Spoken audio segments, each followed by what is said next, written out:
Subaru, Lexus, and BMW. They're three very different vibes, but at the core, they're all vehicle manufacturers. If you don't track what's happening, right, you're not going to have any idea of what's working and what's not working. People want to know how your brand is the guide, not the hero of the story. Welcome, everybody, to this episode of the Marketing Guides for Small Businesses podcast. I'm Ken Tucker. I'm joined by co-hosts today, Jeff Stack, Ian Cantle, and Paul Barthel. And today we're going to be diving into a trend that's absolutely reshaping the marketing world, and that's this concept of vibe marketing. So you may be asking, what the heck is vibe marketing? Well, it's the idea that people just don't buy products anymore. They buy feelings, moods, and aesthetics. Your brand is no longer just what you say it is, it's how it makes people feel. In 2025, AI is supercharging this shift. From TikTok aesthetics to AI-powered design tools, small businesses can now create and test vibes faster and cheaper than ever before. But with the big opportunities come some big risks. So today we're going to unpack this and help you focus on capturing your vibe, how it can resonate with your audience emotionally, and still stay authentic while using AI as your creative sidekick. So I'm going to turn to my three sidekicks now, and I'm going to start with Ian, and I'm just going to ask you, what is vibe marketing? Sure. The basics. Yeah. So I'll start off with a definition, and then I'll add a little bit more to this. But vibe marketing, your intro talked about this, but it's really selling a feeling, not just a product or a service. And the focus is all about having emotional resonance over demographic data, right? So, and we'll get into examples, but I think everybody who's listening or watching, you've all experienced this when you go into, could be a dentist's office, could be a coffee shop, anywhere, could be B2B, where you get a very real feeling when you interact with a business. And most times that's engineered. They've put a lot of effort into creating a feeling. Another really good place where you probably feel this is if you ever fly. Any of the airlines have very different vibes, and some of them good, some of them not so good. But I have to say this, Ken, your intro made me chuckle because I think you alluded to this as well, but there is nothing new under the sun, right? That's a biblical truth that is so true when we talk about vibe marketing. All it is a recasting of something that has been around forever. Because if you think about it, in ancient times, you had town criers, you had shop signs over your tavern, with a dragon on it or something, right? Like storytelling. If you think back to like very old types of communication for a purpose. And so all of that for persuasion relates to marketing today. And we talk a lot about story brand and that kind of stuff. And it's all about, it's about aligning the emotion with logic to help people make a decision and to attract people that fit with your brand. And so, like, if you just go through history and if you were to work back from today, emotional branding, emotional connection has always been a part of marketing. The businesses that get it have done it well. So, I like to teach the world to sing. Like, that's Coke, right? If any of you are old enough to know that was a Coke commercial, and Ken can hear it in his head right now. You could tell, and that created not just a jingle, but it was something that resonated in people's hearts. And so jingles were like that, and still are today. Logos, like, there's so many parts of a business's connection with their customers, clients, or patients that sets the tone through feeling. Maybe it's the color you choose. Maybe, there's, again, we'll get more and deeper into this, but I did want to say this is not new. The term vibe marketing is new. So it's a rebranding in the marketing world. But it's nothing new. marketers who have been on the ball have been doing this throughout history of marketing, especially modern marketing. And so it's the most important thing to take away is that this connection between creating an emotional feeling with the people that you're trying to attract your business is vital to your success as a small business, as it is to larger businesses as well. So feelings have always been a secret weapon of marketing.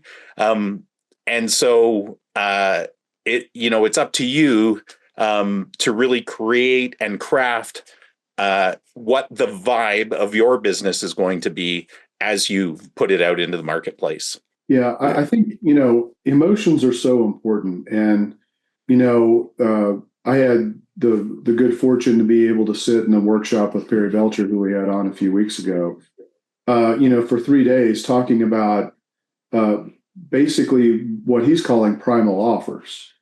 But it's all about the emotions, and it's about the chemicals that are released in people's brains, and understanding the three segments of the brain, the three different types of brains we have. The reptilian, whose job it is to make a quick assessment and figure out, is it safe or is it dangerous, and make decisions based on that. So the reptilian part of the brain is the decision-making process. Then you've got the lymphatic part of that's not right. Limbic.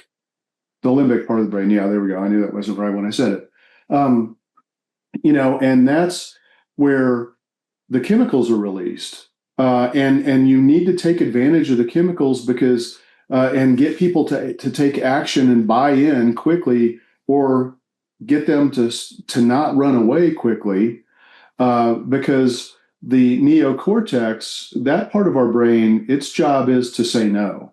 Its job is to keep us safe and secure and avoid all risks at everything possible. And so if you don't understand the chemical reactions that happen in the brain that create these feelings, and how to press on some of them and how to back off of some of them at the right time, you're going to have a challenge with this. Yeah, I think, Ian, when you were talking, and Ken, what you just said, this isn't new. I think the terminology is new. I mean, the terminology comes from the younger generations. And just go back to our last episode, we talked about generational differences and how things are viewed and what they value. I think the younger generations, they're vibing more. They're more on feelings and experiences. So that's why this has come up again. But Ian, what you said is exactly right. It's not new. And case in point, literally this morning, I had a session with one of my coaching clients, and I hadn't done my podcast prep yet, so I hadn't even looked at this stuff. It wasn't that it was in the back of my head, and it made me think of it. But I was talking to him. We're talking about exactly what Ken just said: the decision-making layers of the brain, and where decisions are made and where they're justified. That's the neocortex. Either shot down or propped up, right? And some of the cognitive dissonance that we see a lot these days is that rationale of somebody trying to justify something that is just what they believe, and they can't really justify it, but they find a way. Anyway, that aside, I was talking to my coaching client on this topic, and I referred him to the Simon Sinek Start With Why. So Simon Sinek, for listeners, if you don't know him, great thought leader. He's got a number of books out. One of them is actually called Start With Why. And if you don't want to buy it and read it, feel free. But there's an 18-minute TEDx talk that he did. You can find it on YouTube. So I pulled that up and was showing it to my coaching client, saying, if you haven't seen this, you really ought to go watch it. I watch it about twice a year, maybe once a quarter. And it's 18 minutes long. And this is exactly the topic. It's exactly talking about tapping into emotions and behaviors and how some companies succeed where others fail, when the ones that fail, maybe even in some cases more qualified. And one of the examples he gives that was a great one, he talked about, Martin Luther King in the speech on the National Mall, in a day before social media, in a day before it was possible to, mobilize people electronically. Word got out and it spread, and 250,000 people showed up to hear the Martin Luther King "I Have a Dream" speech. And Simon Sinek's point was, it was the "I Have a Dream" speech. It wasn't the "I Have a 12-point plan" speech. It's not that level of justifying with facts and figures that we see failing so much. It's that tap into the emotions, tap into the deep rooted behaviors and what people are looking for. And that's what vibe marketing does. It's finding a way for a business to identify with those aspects of the target audience and then tap into it. Yeah. So Jeff, kind of take that a step further. I mean, why is this whole vibe concept really starting to surface now? Yeah, again, I think, we are in a time when emotions are super charged and overheated. So I think it's partly there's just a natural receptivity right now to tap into the emotional layer. But as Ian said, it's always been there. But I think the culture is in that. Some of the terminology that came up in the prep, the so-called core, cottage core, the notion of tapping into a nice, cozy, warm cottage feeling in your home environment. That some, home companies are using to tap into. I'm seeing core with everything, and it started with my kids in music, metalcore and trash core, and there's just, but now everything is core, and it's what is the core that they're looking for, that they identify with, that they tap into. And I think that's cultural. And then that can in turn drive consumer behavior. And then, of course, the technology just helps propagate it at light speed now. Yeah, TikTok, Instagram Reels, the things that are really catching. And I've got to admit, I'm on and off social media dozens of times a day just because I need to check on something for a client or I need to look something up. And every time I do, I've got to really avoid being sucked into reels or shorts or whatever, because they are so engaging and they're captivating and they tap into that, interests and emotional level of watching a video with snappy music and whatever, and just grab you. It's the vibe. So the technology is enabling that. And it makes things trend easily. You can create trends and make trends, but it's because people are looking for that feeling that's being talked about. And then the consumer behavior, things that are clearly done in a studio that were, over-engineered, over-wordsmith. People are kind of catching on that they're not authentic, they're not genuine, and they're looking for that authenticity and relatability in the content and the messages they consume. If that's what they're looking for, that's what you want to give them, right? University of Houston's Small Business Development Center says that user-generated content, we've been seeing this for 10 plus years now. It's not new with vibe marketing, but user-generated content, community-driven storytelling are outperforming big budget ads. And it goes back to the authenticity and the relatability. And then, like we said, the technology that enables you to both deliver, that's partly cultural, the platforms and what different generations are using, but also the ability to quickly and rapidly create that content, I think, is the other thing that's driving it. It used to be if you wanted to market your business, you had to go get somebody to do photography and you had to get somebody to write up newspaper articles, and a month later, or newspaper ads or radio ads, and months later, weeks later, they would come out. Today, you can shoot a video on your phone. You can pop it into any one of a number of free or very inexpensive tools, and you get some great looking content that you can post up on free social media accounts. You can start creating your own vibe, not relying on a big firm to necessarily do it for you. That said, you do want to have a strategy with how you do it and how you use it, so be a little careful. But the ability to very quickly put things out and experiment, see what works and what people are responding to, I think is another thing that's driving it all. So it's really the perfect storm. You've got the culture being receptive to it, you got the technology making it easy to put stuff out, and you've got the consumer behaviors of consuming it and acting on it that make it so valuable. Yeah. I think everybody on the planet has had a vibe moment when it comes, you walk into a restaurant and it doesn't have the right vibe, you're going to leave. You walk into a spa or a clothing boutique, and if it doesn't have that right vibe, you're probably just going to turn around and leave. So, a dentist's office, if you walk in and it doesn't feel right, people are going to leave. I mean, so it's like, it's not anything that you can ignore, it's, right. It's a very real thing. And as you guys have said, I mean, it's been around for a long time, but Jeff, I think you made a great point. I think we're in a supercharged emotional state right now. in the U.S. and throughout the world, partly because of the barrage of information at a scale we've never been able to see before, partly because of the rhetoric. You've got multiple sides always pointing fingers at the other. Nobody wants to take responsibility. It's always blame, and that just amps up and energizes people in many ways. And so you need to understand who your ideal customer is. Gosh, that sounds an awful lot like strategy, doesn't it? Figure out what that vibe is. So, hey, Paul, let's turn to you. Hold on. Before we move on, I just, one of the interesting things when you were saying those examples, Ken, big businesses have understood this for a long time, right? Because they've invested enormously in creating, if we want to keep using the vibe term, right? But creating an emotional experience for people through very expensive advertising, right? Super Bowl ads, trying to get somebody to do something.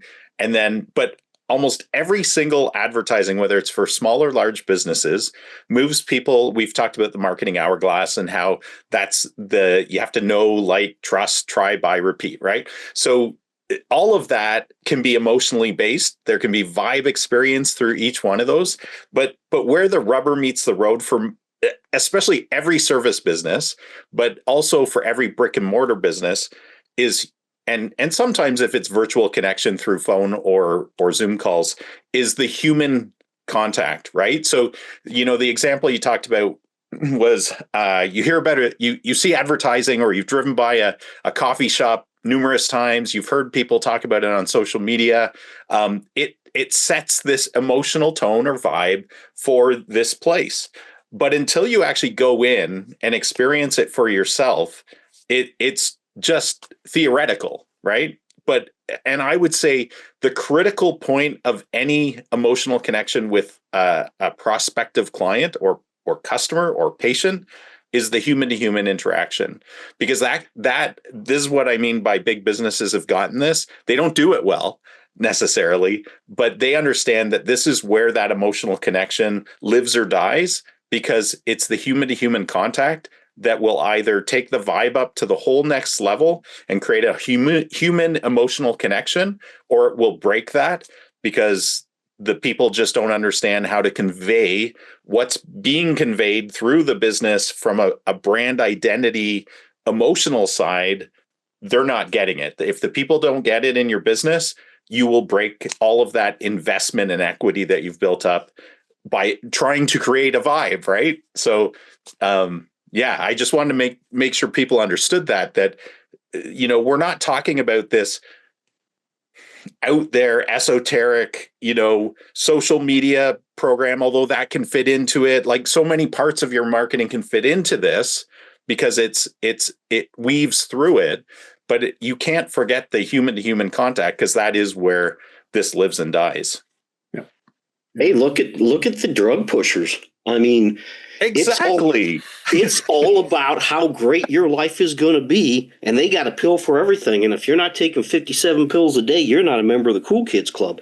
And they probably have a pill for that. And I thought you were talking about the guy down at the corner of the street. And the auto manufacturer the same way. They don't tell you shit about the car you're buying. It's about how much better your life's going to be if you buy this car. You just changed our rating for our YouTube video. Actually, auto manufacturers are a good example about vibes, right? I'll throw out three and, tell me what you think the vibe of them is: Subaru, Lexus, and BMW. Throw in Lincoln as well with Matthew McConaughey. I mean, they're very different, right? Subaru's all about adventure, right? You're climbing up the mountain in four-wheel drive, and then Lexus is all about luxury, and BMW is all about, what was their slogan even? The perfect driving machine, just the experience. The driving experience. Yeah. They're three very different vibes. I guess you could say Lexus and BMW are maybe a little closer, but throw in Ford, right? The everyman's truck, right? They're three very different vibes, but at the core, they're all vehicle manufacturers. And they are selling the vehicles, but when you watch a commercial or embrace any of their media, it's about the emotion. Yeah, they're selling trying to create in you. Yeah. Same with cigarettes and right, like everything is, alcohol. Yeah. Well, I'm gonna bring it back up. The elements of value pyramid, I think is a fantastic resource that everybody who's thinking about marketing needs to go look at, and buy it from Harvard Business Review, so that you're able to fully digest what it's saying. But I mean, your products, not everybody's product means the same thing to your clients. I mean, there are very existential products that are necessary for survival and well-being. And then there are aspirational products like Jeff, you talked about, with Lexus or BMW, and so you've got to really fundamentally understand what is the value proposition of your product in the marketplace and what is your differentiation, and what problem is it solving for your customers, so that you can set the right vibes, right? I mean, if you're trying to sell aspiration and it's literally something that's to feed you on a daily basis, I think you're going to run into some issues with your messaging. Yeah. So Paul, an emergency plumber doesn't need aspirational. yeah. Paul, let's shift over to you. So how does, I mean, Jeff and Ian have talked about, and implied, I think pretty heavily, the element that is always going to be critical, and that's the human to human element. But with AI exploding onto the scene, how can AI supercharge vibe marketing? And I'm sure, I know we'll talk about how you need to check that with the human to human. Well, AI is a tool. It's it can be an amplifier, but it's a tool. It's not a replacement for that human element. And because we use AI to generate content, but we don't copy and paste that content, and I think that's where a lot of people are making mistakes, because you can use ChatGPT, Gemini, Jasper, Claude to generate images and to generate content. There's Canva, Adobe for visuals to create and edit visuals. Videos, there's AI tools that can help you with that, like HeyGen. I know you use HeyGen a lot. Like I said earlier, what AI can't do is replace that authenticity. And if you rely too heavily on AI, it can, and there's a real thing, it's called hallucinating. AI starts hallucinating and just making stuff up. So you do have to edit it. And I think this also goes back to, if you're a small business, you really do need a marketing company, because a lot of these tools are not free.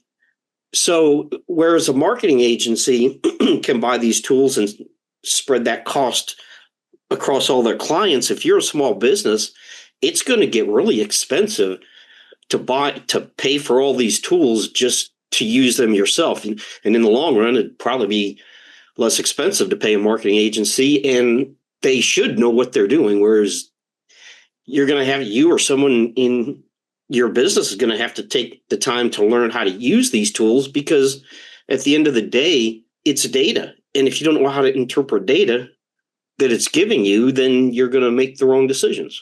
Yeah, I think, there's a key notion that everybody needs to think about, and that's, don't let AI be your content director. It's your assistant. You still, somebody who knows what they're doing, who can align the strategy of what content is needed in the voice that needs to speak to your ideal customer and get them to take action. They still have to drive that train. They need to be the director. A human still needs to, to oversee what the AI is producing, but the AI can dramatically speed up the process of creating, content, and it can be a fantastic assistant, but don't let it drive the train. Don't just plug in a simple prompt, write a 500-word blog post on this topic, and it has nothing to do with the way your business actually handles that. That's just very general blah content that really is not going to do you any favors. So keep in mind, humans still need to be directing all of this stuff, at least for now, and probably for a very long time to come, and maybe forever. Who knows where AI is going to truly go? But right now, one thing we absolutely know for sure is it needs to be reined in by a human to make it relevant to other humans. So Guys, let's. I had a recent experience where just the other day I was doing a presentation to a group on marketing, and the topic was the intersection of AI and marketing, and specifically I was actually presenting around voice AI, and so you guys are all familiar with that. But for our viewers and listeners, this is a technology that can replace call centers or after hours call centers. It can even, in some ways, replace your answering calls during the day, right? If you're a contractor and you can't always get to the phone, this can augment you not getting to the phone. And what it does is it allows the AI to answer your phone and interact with people and share information. So if they want to understand more about your business, so my example was actually for my business where I was calling in and I was asking it questions about the services that Dental Marketing Heroes offers, and then ultimately the AI was asking if I wanted someone to follow up with me, and I was like yes, and so it took my information, and then I also asked it to do a discovery call, and it booked the appointment for me, right?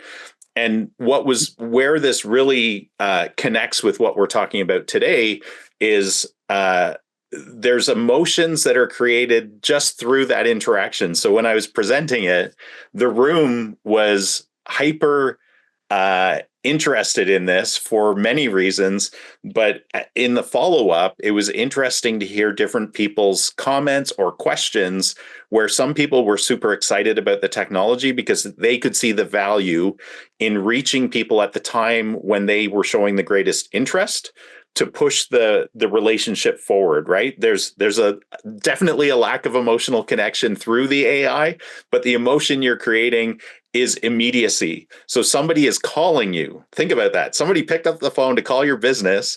The AI is supporting your business by giving the caller the answers or the next step in their process to hire you.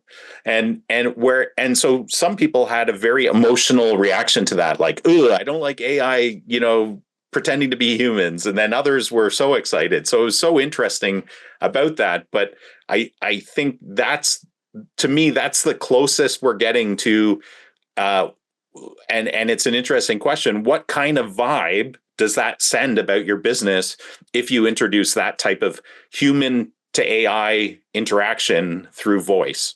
Yeah, absolutely. What's interesting, done right, the AI does a graceful handshake and a handoff to a human at the right time. So it can take care of certain blocking and tackling things that need to happen. And, we're all really more marketing than sales, although we all have to sell because we all own businesses and, have a stake in the business and whatnot. So, what's interesting is AI actually can make it so that, because we all hate to hear no. I mean, and when you're a salesperson, you're going to hear no a lot more than you're going to hear yes. And so, what AI can do is it can actually pre-qualify people so that it actually kind of serves as a rejection-proof way to make sure that you're talking to the right people and only the right people at the right time. So, now you have to balance that with the vibe, I mean, if you're a business that is known for your premium customer service and the human interactions and all that kind of stuff, you need to be careful with it.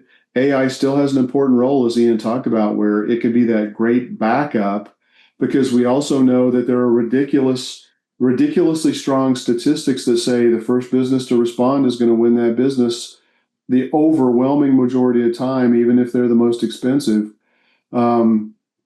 So you just have to balance that, and that's where it all comes down to strategy.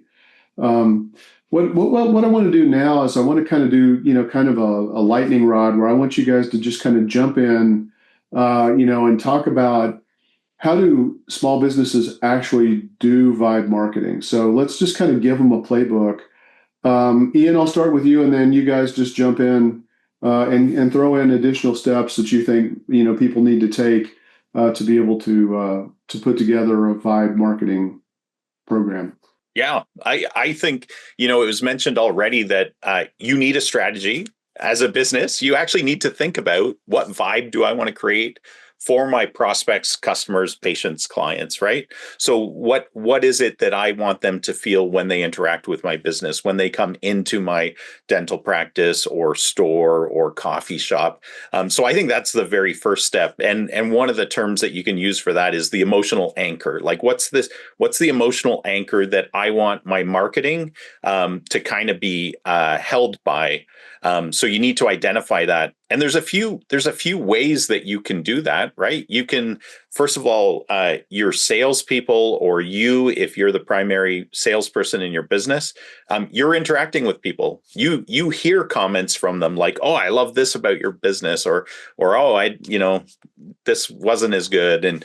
And you can look on your social channels of how people interact with your business. Those can be really big identifiers of things you might want to look at for your vibe or for your emotional anchor. But you can ask people, right? You can do a poll, you can also do A/B testing in your social media to see, like, do they like A or do they like B, and kind of throw in this A/B testing, over time. But that kind of stuff, I think, is where it all starts. But start with the intention of, because not a lot of businesses do this, right? They don't always ask, what is it that I want people to feel when they interact with my business? And if you start there and then start to plan it out and test things, I think you will be much further along than a business that doesn't do this.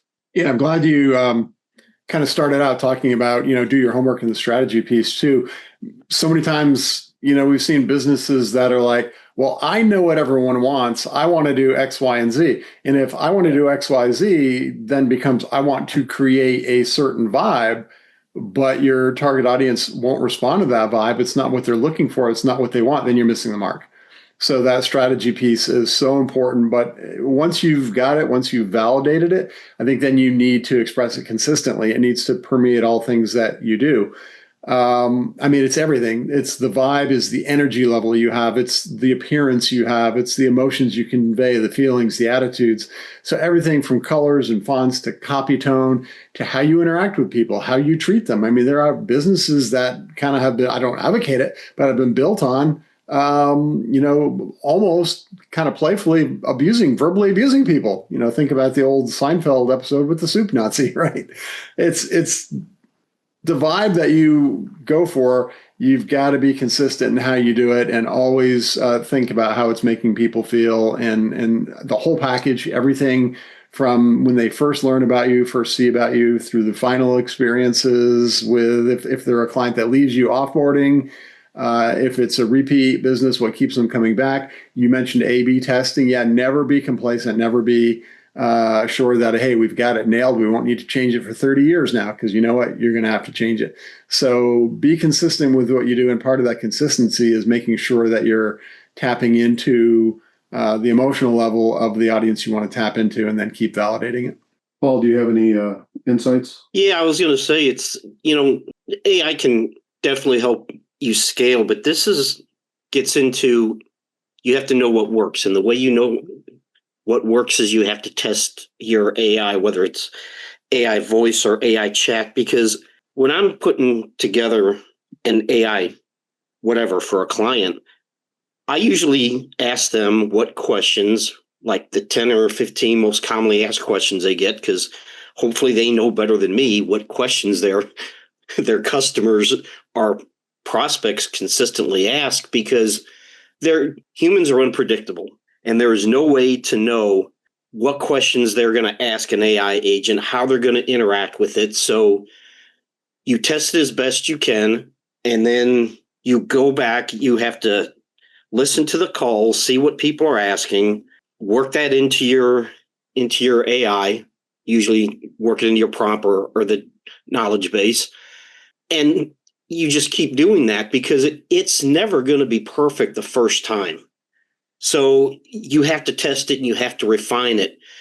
And then, look at what's working. I mean, look at engagement and shares and comments, because clicks don't tell you much. It's engagement that's what tells you that people are responding on that emotional level. If they engage and share and comment, that's when you know what's working. When you know you're actually vibing with your customers. There you go. I'm so glad you talked about tracking, Paul, because if you don't track what's happening, right, you're not going to have any idea of what's working and what's not working. And I also like, Jeff, you said that this is not permanent, right? Like the culture adapts, generations evolve. Like you have to be nimble and you have to be very aware of what's happening and how people are feeling about your business, your products, your services. Yeah, absolutely. Well, the other thing that AI can do for you is, it can really be an awesome player when you know what's working to repurpose that content for multiple other channels. And we talked about a few weeks ago as well, the importance of, as AI is becoming more and more ingrained in every search and changing the way search behavior is happening, being able to have content that works across multiple platforms is really kind of future proofing your business. And so AI is one of your best friends there in terms of scale, repurposing, getting content across the right channels in the right formats. And so, Jeff, do you have any insights into how this is really actually working for some businesses? Yeah, I'll throw that out in a second. I want to hit one more point on the AI though. You've already said it. I would not take something directly out of AI and paste it onto a web page and call it good. But when you train the AI with your tone and voice, and that's why it needs to be more than just a simple prompt. But when you train an AI on your tone and voice, your vibe, then it is going to get you closer to the stuff that you can do a little bit of tweaking to put out. But also, you can take a body of work and you can give it to it and you can say, analyze this for my tone and voice. How does it fit in? So it's that back and forth, that helping you get closer, but also taking a body of work and critiquing it for you. But in terms of this whole emotional resonance, community first messaging, vibing, Taboola put out a report, their small business trends report for 2025. And they said that businesses that are focusing on this emotional connection, the emotional resonance, community first messaging are seeing significantly higher engagement rates than those that rely on standard ad copy. Why? Because it's more personal. It's more connecting. It's vibing with the clients. So this isn't just stuff that's fluff. This isn't just something that, that's, Gen Z or Gen Alpha. I don't care about that. Well, those guys are going to be your target market pretty soon if they aren't already. But it also extends and, at some level, it will work for everyone. It's just going to work a little differently. The media may be a little bit different. The messaging itself may be a little bit different. But the way at the core, tapping into communities, tapping into emotional resonance isn't going away. It's been here forever, as Ian pointed out at the top of the show. It's measurable. We see it in action. Yeah. Let's talk about some case studies and also some pitfalls. Ian, do you have any that you want to share? Yeah, I'll just share one. Duolingo, if you're familiar with it, is a language learning app. And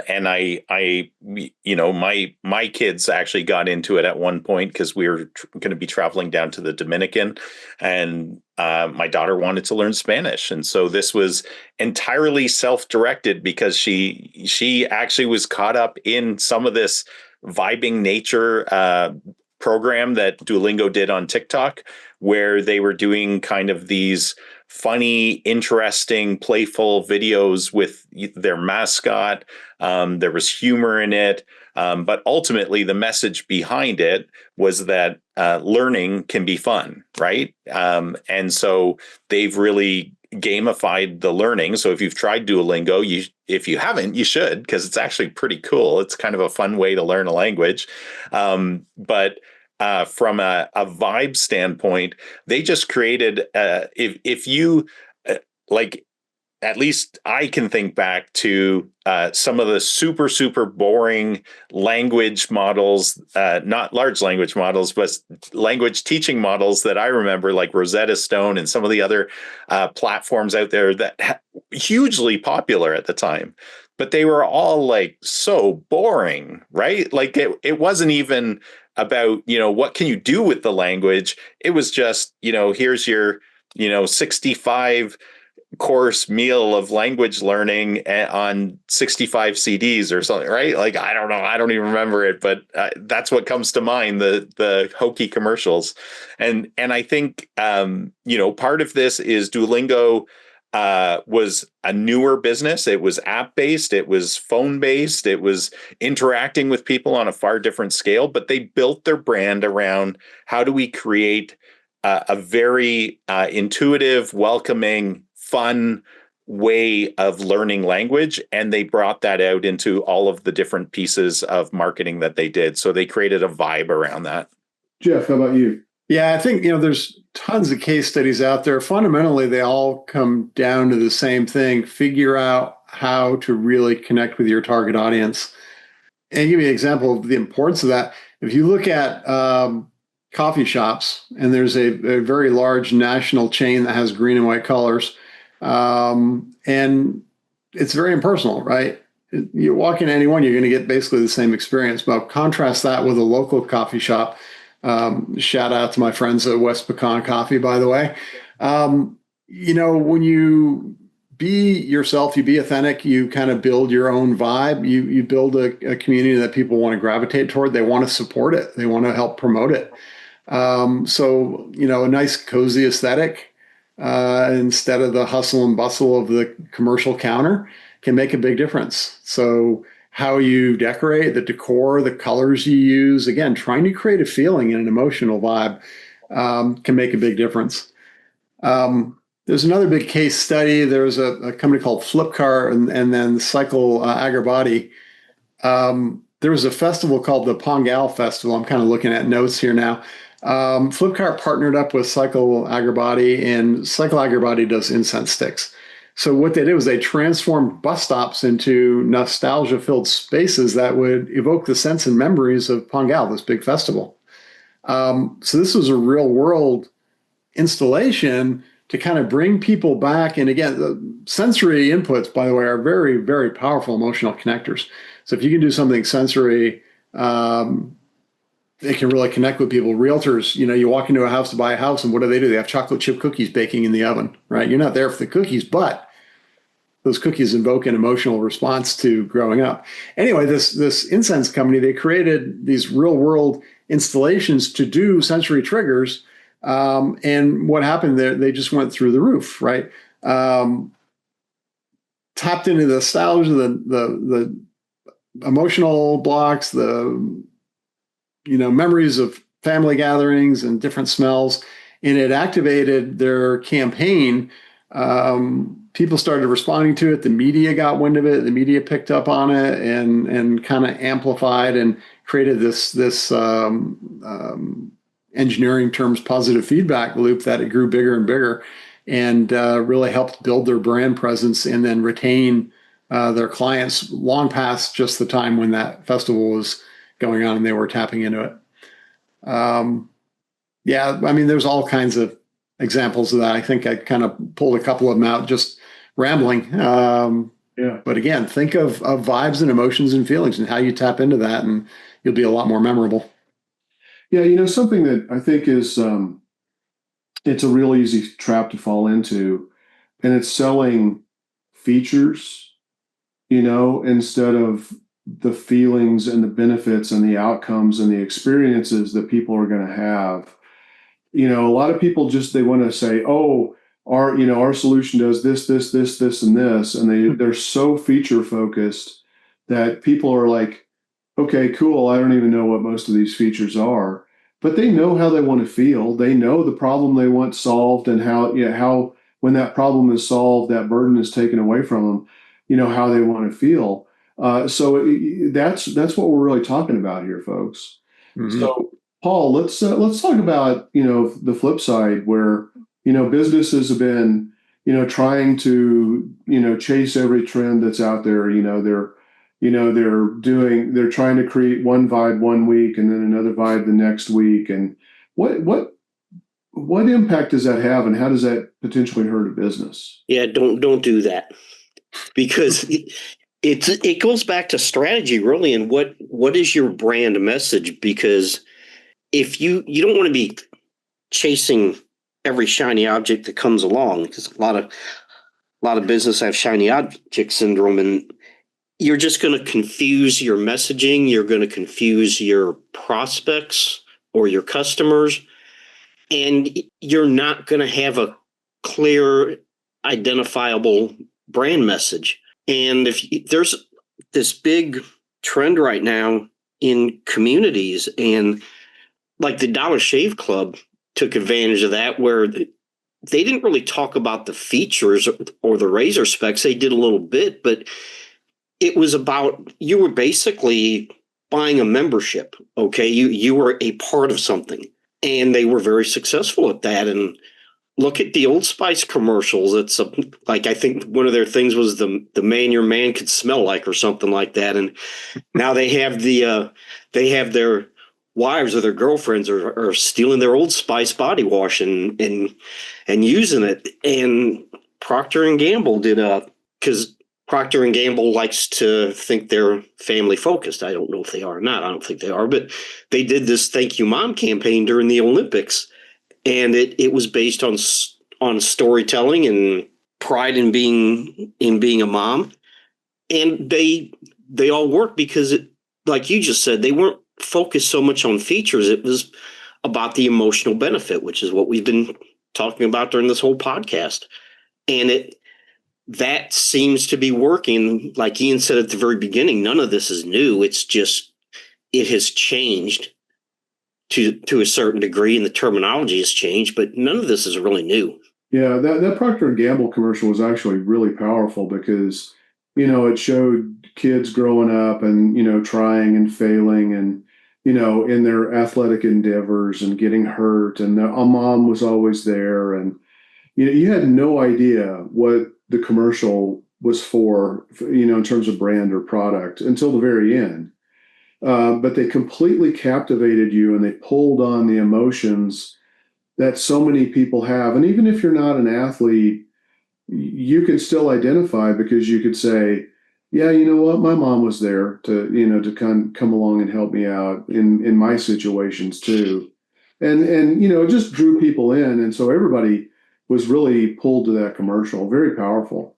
So, one of the interesting things that we're not really getting into today, because we're more on the positive side of vibing, but so many businesses get this wrong too, right? Like there's as many good case studies as there's probably more bad case studies. So, what comes to my mind is Cracker Barrel recently, right? They threw out, a century-old vibe that people align themselves to. And then another one that came to mind was United Breaks Guitars. I don't know if you guys ever saw that, but oh yeah. But a guy who was a musician had his guitar on the flight. It was checked, and he looked out the window, and I think he even videotaped it, if I remember right, or maybe he just recreated the video. But he saw the people unloading, throwing his guitar around, and his guitar got broken. And so that, like, what kind of vibe does that send to the marketplace, right? So there's vibes we control as the business. There's vibes we don't control as the business. So you as the business owner have to really take care to control what you can control and adapt and pivot and, be responsive to what the marketplace is saying as well. Yeah. I want to jump on that United Breaks Guitars one, because taking it beyond what you said, it's even a case of United had the wrong vibe. The guy tried to give him a chance to do the right thing. He's reported it. He said, "Hey, I just want you to replace my guitar." And they fought him and they turned him down and he escalated it and they fought. So their vibe then they were creating was negative customer service. And he wrote a song. Yeah. You just happen to be a musician. You had a guitar. Right. Yeah, I've actually used that in a talk. That's oh gosh, at least 10 years ago now. Oh, yeah. But yeah, that's a famous negative customer satisfaction, not customer service story. But that is their vibe. Their vibe then was defined for them, which I think is the point you're trying to make, right? Is you got to be careful about negative vibes, and if you don't control the narrative, if you don't have a positive one to dominate with, and if you don't do everything you can to reinforce your positive vibe, being we're great, we love customers, we're good with customer service, and somebody else may define it for you, and that's not where you want to be. Well, yeah, and another thing about United Breaks Guitars is the story really was one of the success stories we used to talk about with Twitter marketing, and that you need to be paying attention to the channels and what people are actually saying about your business online. Yep. And United was completely ignoring the conversation that was happening on Twitter, now X, and they had no idea what was actually happening and the momentum that was building against them because they were ignoring channels. So, I know it's a tough thing for small businesses to do, but you really do need to be paying attention to what people are saying about your business online, whether it's online reviews, whether it's through social media. You can't ignore that either. So for both directions, because if it's good and positive, then use it, amplify it. Yeah. Right. Share it, thank people, engage in the conversation. Yeah. Let that be part of your vibe. Yeah. So to kind of summarize, some of the key things I think, small businesses can take away from, what we've talked about in regard to vibe marketing, anchor to authentic moments. Authenticity is really important in today's world, and it's only going to become more important. There's going to be alienation and frustration that happens with AI as it moves forward. Focus on cultural, emotional, community-based triggers or events. That's always a great way. And it doesn't have to be big. It's got to be aligned with those local or seasonal ties. Sensory triggers are very powerful. Jeff, you mentioned it. Smell, sound, visuals. Whether it's digital or not or offline, that's very important. The smell of baking chocolate chip cookies when you walk into an open house, it's very powerful, right? So, and Ian's going to bring us some cookies next week, I think. Yeah, man. But that's one of the reasons why. When we talk about doing direct mail, we like to use something that's going to trigger sensory feelings and emotions, right? And not just, we've been trained, especially those of us of older generations. When you get mail, most of the time it's just a bill. It's either a bill or it's junk mail. And so when you see it come in that regular envelope, you already have a bad taste in your mouth, right? So you need to do stuff to kind of leapfrog that and change the sensory expectations that somebody might have. Mm-hmm. Storytelling, massive. Focus on stories. That's the way we've communicated for millennium. So just keep focused on that. And while the brand story is important about the creation and origin of the brand, don't stop there, because that's what most marketing consultants tell you to do, is just focus on that, your brand story. No, people want to know how your brand is the guide, not the hero of the story. So you got to connect it to them. Yeah, you've got to connect, because it's all about them. Marketing is about transformation. People are in one state today that is causing them to feel like they need to do something. You need to show them what life is going to be like after they work with you and experience your business, so that they're like, oh man, okay, I can see myself. I'm going to go ahead and take that action. that's what marketing is ultimately all about, boiled down in the simplest form, I think. Having, to the extent that you can bring in human elements where you can have in-person experiences, pop-ups, there are pop-up stores that are exploding all over the place. Back in the early days of Twitter again, the food trucks, were all the rage. They were creating experiences, and people literally were all abuzz to find out where's that food truck going to be today, because I've heard they have such great food. Um, you know, you can do an awful lot with not a huge marketing budget, but it's got to set the right vibes. So let's kind of wrap this up. I think vibe marketing is really about the emotional resonance. It's, as Ian, Jeff, Paul, you guys have all said, it's been around for a very long time. You guys have any other thoughts on what everybody needs to be thinking about in regard to vibe marketing? That was Ian, you're muted. We'll never know what you said. It's because I was coughing earlier. I would just say, think about it. Like, don't just let this conversation that we're having today float away. Think again. This goes back to what we were talking about earlier. But just think about and try to get a sense for what the emotional interaction is right now, the vibe that your current customers, clients, or patients are getting with your business. Think about what you want it to be, and then engineer the things that can help make that, right? It's not instantaneous. It will take time, especially the human behavior part. If you decide that the vibe you're trying to create means that your team, your staff needs to adapt what they're doing to a different form, that's going to take time. It takes time for them to learn it. It takes time for them to do it well. But you just have to get on the path and start down this path, and I think you'll be better off for it.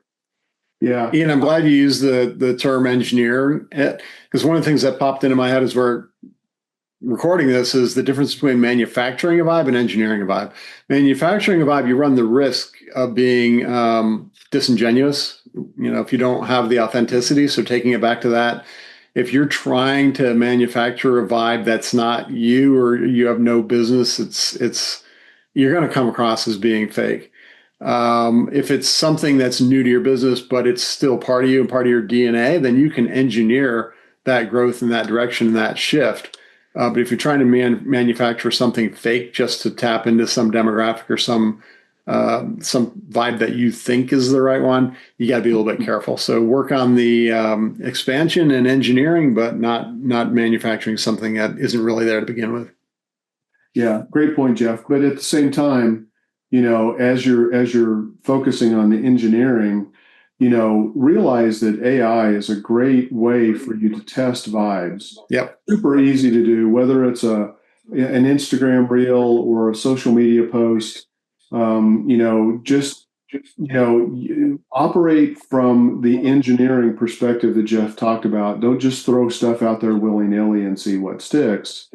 Try to take things that you feel strongly about and things that people have told you about your business, about why they feel strongly about your business, and use those to create vibe experience through social media tools like, a video editing tool like HeyGen to create a short or a reel, and test those out and see, if it leads to more engagement, more reactions. Are they positive? Are they negative? Is that really the direction you want to keep going in and investing in? Because it's a real simple, easy way to experiment. And I think that's ultimately the power of AI in this world of vibe marketing is, IBM made a living out of fail fast quickly. They knew that they could never be perfect, but in order to keep getting better and better, you have to find out what's not working and fix it, and just keep doing that and iterating that over and over and over again. And I think that's a good lesson for all of us. And AI gives us a tool set to be able to do that on a scale and at a level that small businesses have never really been able to do before. So, Hey, Ken, one additional thought related to that just occurred to me while you were talking was because AI is so good at research, right? Especially with deep research in ChatGPT and some of the other platforms. Even like run your own business through ChatGPT. Ask it, what is the vibe of this business? Put your website address in there. State what business it is. I just did that with mine, and I'm actually quite interested to go through some of these results just to see what they are, because it's quite interesting. And you could do that with your competitors as well and try to find kind of what's the hidden vibe in my local area that I could fill that maybe isn't being filled right now as well. Yeah. Mm-hmm. Ian, you want to take us out? Yeah, thanks everyone for tuning in to Marketing Guides for Small Business podcast. We have greatly appreciated you listening with us. Comment and share. We love to hear from you. We don't do this to hear ourselves talk, although that is so much fun sometimes. It's really all about sharing information, educating others, and ultimately helping you as a small business grow your business. So very lightly tap that subscribe button. Or smash that subscribe button if you wish, because some people like to do that. Leave us a review. Again, all that pent up rage. And share it with another business owner that you think could get some benefit from this, who could use a little more vibe in their marketing. So until next time, folks, keep calm and market on.